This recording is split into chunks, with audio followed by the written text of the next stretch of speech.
ओम श्री परमात्मने नमः। अथ पंचदशोऽध्याय। श्री भगवानुवाच ऊर्ध्वमूलम् अधः शाखम् अश्वत्थम् प्राहुर्मव्ययम् छन्दांसि यस्य पर्णानि यस्तं वेद स वेदितम्। श्री भगवान जी बोले, आदि पुरुष परमेश्वर रूप मूल वाले और ब्रह्मा रूप मुख्य शाखा वाले जिस संसार रूप पीपल के वृक्ष को अविनाशी कहते हैं तथा वेद जिसके पत्ते कहे गए हैं, उस संसार रूप वृक्ष को जो पुरुष मूल सहित तत्व से जानता है वह वेद के तात्पर्य को जानने वाला है। अधोश्चोर्ध्वं प्रसृता तस्य शाखा गुण प्रवृद्धा विषय प्रवाला अधश्च मूलानि अनुसंततानि कर्मानुबंधीन मनुष्य लोके। उस संसार वृक्ष की तीनों गुणों रूप जल के द्वारा बढ़ी हुई एवं विषय भोग रूप कोपलों वाली देव मनुष्य और तिर्यक आदि योनि रूप शाखाएं नीचे और ऊपर सर्वत्र फैली हुई है तथा मनुष्य लोक में कर्मों के अनुसार बांधने वाली अहंता ममता और वासना रूप जड़ें भी नीचे और ऊपर सभी लोकों में व्याप्त हो रही हैं। न रूपमस्येह तथोपलभ्यते नान्तो न चादिर्न च संप्रतिष्ठा अश्वत्थमेनं सुविरूढ़मूलम् असंग शस्त्रेण दृढ़ेन छित्त्वा। इस संसार रूप वृक्ष का स्वरूप जैसा कहा गया है वैसा वहां विचार काल में नहीं पाया जाता, क्योंकि न तो इसका आदि है और न अंत है तथा न इसकी अच्छी प्रकार से स्थिति है। इसलिए इस अहंता ममता और वासना रूप अति दृढ़ मूलों वाले संसार रूप पीपल के वृक्ष को दृढ़ वैराग्य रूप शस्त्र द्वारा काट कर ततः पदम तत परिमार्गितव्यम यस्मिन् गता न निवर्तन्ति भूयः तमेव चाद्यं पुरुषं प्रपद्ये यतः प्रवृत्ति प्रसृता पुराणी।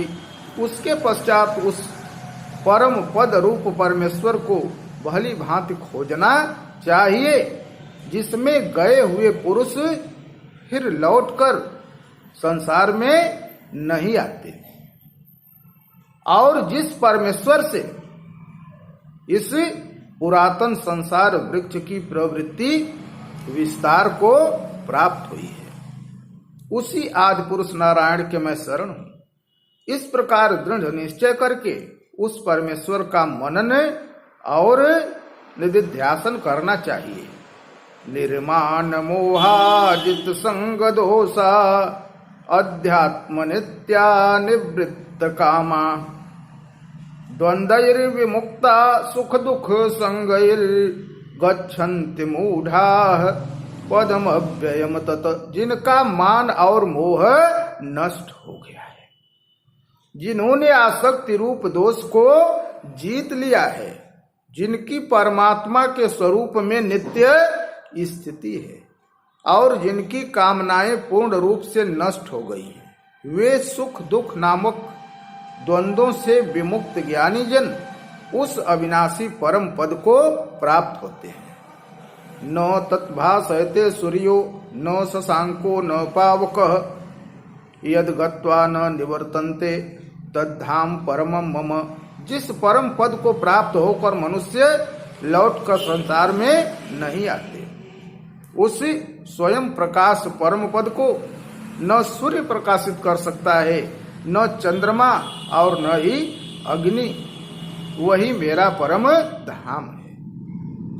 ममय वांसो जीवलोके जीवभूतः सनातनः मनः षष्ठान इंद्रियाणि प्रकृत स्थान कर्षति। इस देह में यह जीवात्मा मेरा ही सनातन अंश है और वही इन प्रकृति में स्थित मन और पांचों इंद्रियों को आकर्षण करता है।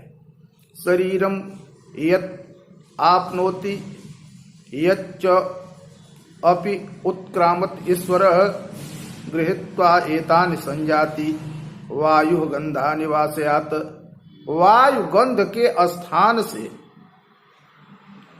गंध को जैसे ग्रहण करके ले जाता है, वैसे ही देह का स्वामी जीवात्मा भी जिस शरीर का त्याग करता है उसमें इन मन सहित इंद्रियों को ग्रहण करके फिर जिस शरीर को प्राप्त होता है उसमें जाता है। श्रोत्रम चक्षुः स्पर्शनम च रसनम घ्राणमेव च अधिष्ठाय मनश्चायम विषयानुपसेवते। यह जीवात्मा श्रोत्र चक्षु और त्वचा को तथा रसना घ्राण और मन को आश्रय करके अर्थात इन सबके सहारे से ही विषयों का सेवन करता है। उत्क्रांतम स्थितम वापि भुंजानम वा गुणान्वितम विमूढ़ानान पश्यन्ति ज्ञान चक्षुषः। शरीर को छोड़कर जाते हुए को अथवा शरीर में स्थित हुए अथवा विषयों को भोगते हुए को, इस प्रकार तीनों गुणों से युक्त हुए को अज्ञानी जन नहीं जानते। केवल ज्ञान रूप नेत्रों वाले विवेकशील ज्ञानी ही तत्व से जानते हैं। यतन्तो योगिनश्चैनम पश्यन्त आत्मन्वस्तम यतन्तो यपि अकृतात्मानो नयनम पश्यन्त चेतसः।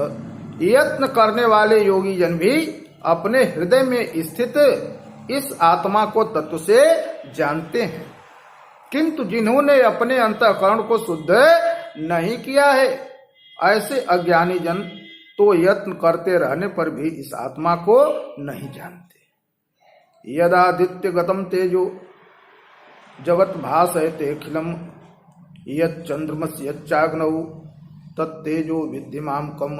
सूर्य में स्थित जो तेज संपूर्ण जगत को प्रकाशित करता है तथा जो तेज चंद्रमा में है और जो अग्नि में है उसको तू मेरा ही तेज जान। गामाविश्य च भूतानि धारयामि अहमोजसा उष्णामि चौषधि सर्वाः सोमो भूत्वा रसात्मकः।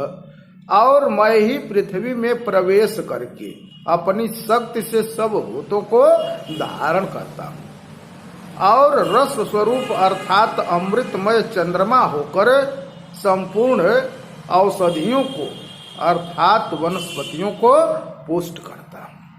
अहम वैश्वानरो भूत्वा प्राणिनां देहमाश्रिता प्राणापान समायुक्त पचामि अन्नम चतुर्विधम। मैं ही सब प्राणियों के शरीर में स्थित रहने वाला प्राण और अपान से संयुक्त वैश्वानर अग्नि रूप होकर 4 प्रकार के अन्न को पचाता हूँ।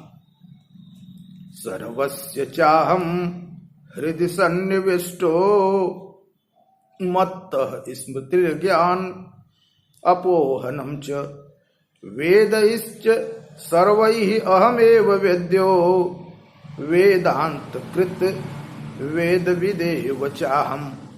कह रहे हैं भगवान जी अर्जुन से कि मैं ही सब प्राणियों के हृदय में अंतर्यामी रूप से स्थित तथा मुझसे ही स्मृति ज्ञान और अपोहन होता है और सब वेदों द्वारा मैं ही जानने योग्य हूँ तथा वेदांत का कर्ता और वेदों को जानने वाला भी मैं ही हूँ। द्वा इमौ पुरुषौ लोके क्षरश्चाक्षर एव च क्षरः सर्वाणि भूतानि कूटस्थो अक्षर उच्यते। इस संसार में नाशवान और अविनाशी ये 2 प्रकार के पुरुष हैं। इनमें संपूर्ण भूत प्राणियों के शरीर तो नाशवान और जीवात्मा अविनाशी कहा जाता है। उत्तमः पुरुषः तु अन्यः परमात्मा इति उदाहृतः यो लोकत्रयम् आविश्य विभर्ति अव्यय ईश्वरः। इन दोनों से उत्तम पुरुष तो अन्य ही है जो तीनों लोकों में प्रवेश करके सबका धारण पोषण करता है। एवं अविनाशी परमेश्वर और परमात्मा इस प्रकार कहा गया है। यस्मात् क्षरम अतीतो अहम अक्षरादप्योत्तमः अतोस्मि लोके वेदे च प्रतितः पुरुषोत्तमः। क्योंकि मैं नाशवान जड़ वर्ग क्षेत्र से तो सर्वथा अतीत हूँ और अविनाशी जीवात्मा से भी उत्तम हूँ, इसीलिए लोक में और वेद में भी पुरुषोत्तम नाम से प्रसिद्ध हूँ। यो मामेव असम्मूढ़ो जानाति पुरुषोत्तमं स सर्वविद भजति माम सर्वभावेन भारत। कहते हैं कि हे भारत, जो ज्ञानी पुरुष मुझको इस प्रकार तत्व से पुरुषोत्तम जानता है, वह सर्वज्ञ पुरुष सब प्रकार से निरंतर मुझ वासुदेव परमेश्वर को ही भजता है। इति गुह्यतमं शास्त्रम इदम उक्तम मया नघ एतद् बुद्ध्वा बुद्धिमानः स्यात् कृतकृत्यश्च भारत। हे निष्पाप अर्जुन, इस प्रकार यह अति रहस्य युक्त गोपनीय शास्त्र मेरे द्वारा कहा गया, इसको तत्व से जानकर मनुष्य ज्ञानवान और कृतार्थ हो जाता है। ओम तत्सदित। श्रीमद् भगवद गीता उपनिषत् ब्रह्म विद्यानाम योग शास्त्रे श्री कृष्णार्जुन संवादे पुरुषोत्तम योगो नाम पंचदशोऽध्यायः। बोलिए श्री राधे राधे।